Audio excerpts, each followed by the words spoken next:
फुरफुरी नगर में मोटू पतलू और उनके साथी रहते थे।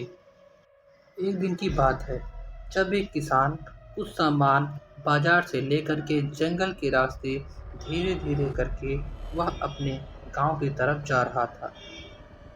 तभी कुछ देर के बाद अचानक से उसको कुछ आवाजें सुनाई पड़ने लगी।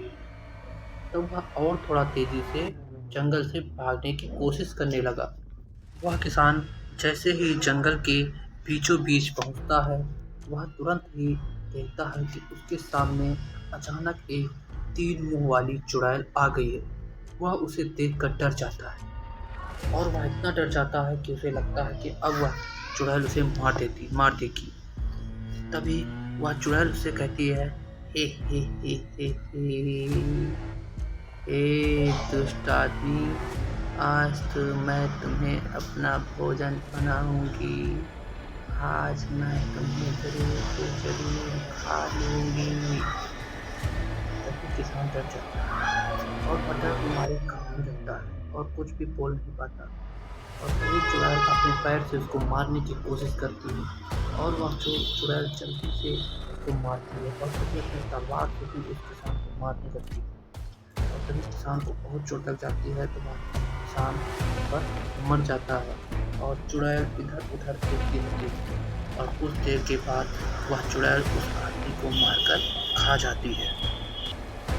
उस गांव के लोग चुड़ैल से बहुत परेशान रहते हैं और वो चुड़ैल उस जंगल में दिन प्रतिदिन घूमती रहती और लोगों को मारकर उनके पैर को वहीं पेड़ में टांग देती।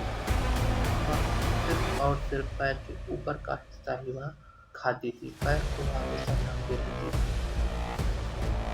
गांव के सभी सदस्य उस चुड़ैल से बहुत ही परेशान रहते हैं। वह दिन प्रतिदिन ये किसी न किसी व्यक्ति को खा जाया करती थी और मार देती थी, जिससे गांव में जनसंख्या भी कम होती जा रही थी। तभी यह बात गांव के दो लोग, हरिया और हरखू, ने सोचा कि अब जाकर के यह बात हम गांव के सरपंच को बताते हैं। तब ये दोनों लोग जाते हैं सरपंच के पास और सरपंच को बताते हैं कि हमारे गांव के बगल जंगल में एक चुड़ैल आ गई है, वह हम लोगों को मार डाल रही है। तो सरपंच जी, आप ही बताइए हम क्या करें। तभी सरपंच कहता है कि जा कर के उस तांत्रिक बाबा को बुला लाइए जो बड़ी बड़ी चुड़ैलों को मारने में माहिर है।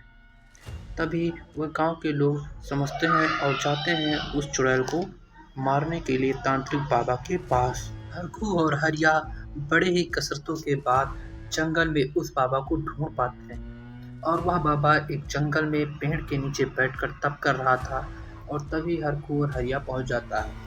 तभी हरिया कहता है कि बाबा जी प्रणाम, हम एक कष्ट के लिए आए हैं क्योंकि हमारे गांव फुरफुरी नगर में एक बहुत ही दुष्ट तीन मुंह वाली चुड़ैल आ गई है। तभी बाबा जी कहते हैं कि हे बालक, आप दोनों लोग चलिए, मैं आज उस दुष्ट चुड़ैल को जरूर से जरूर मार दूंगा, जिससे कि हमारे गांव में और तुम्हारे गांव में सुखाली हो जाए। चलो, हम लोग चलते हैं। और तभी हरखू और हरिया धीरे धीरे गांव की तरफ जाने लगते हैं। तभी हरखू और हरिया उस तांत्रिक को लेकर के उस चुड़ैल के पास तक जाते हैं। तभी वह चुड़ैल को देखता है और चुड़ैल से कहता है, दुष्ट, आज तेरी मौत आ गई है, आज मैं तुम्हें जरूर से जरूर मार दूंगा। तभी चुड़ैल कहती है, हे, तुम मुझे मार पाओगे, ये तुम में दम नहीं, आज तो मैं तुम तीनों को मार के खा जाऊंगी। तभी हरखू हरिया डर जाते हैं, लेकिन वह तांत्रिक नहीं डरता और वह बराबर से बोलता रहता है, आज मैं तुम्हें अपने मंत्रों से और मेरी इस जादुई तलवार से मैं तुम्हें आज जरूर से जरूर मार दूंगी। तभी वह तांत्रिक आगे बढ़ता है और वह चुड़ैल के ऊपर हमला करने की कोशिश करता है। तभी चुड़ैल कुछ देर के बाद मर जाती है। जैसे ही वह अपनी जादुई तलवार से 2 से 3 बार प्रहार करता है, वह चुड़ैल मर जाती है और उसके तीनों मुंह कट जाते हैं और यहीं पर यह कहानी समाप्त हो जाती है। और वह तांत्रिक से कहता है कि तांत्रिक जी, बहुत बहुत धन्यवाद। हरखू और हरिया हमेशा उस तांत्रिक के ऋणी हो जाते हैं।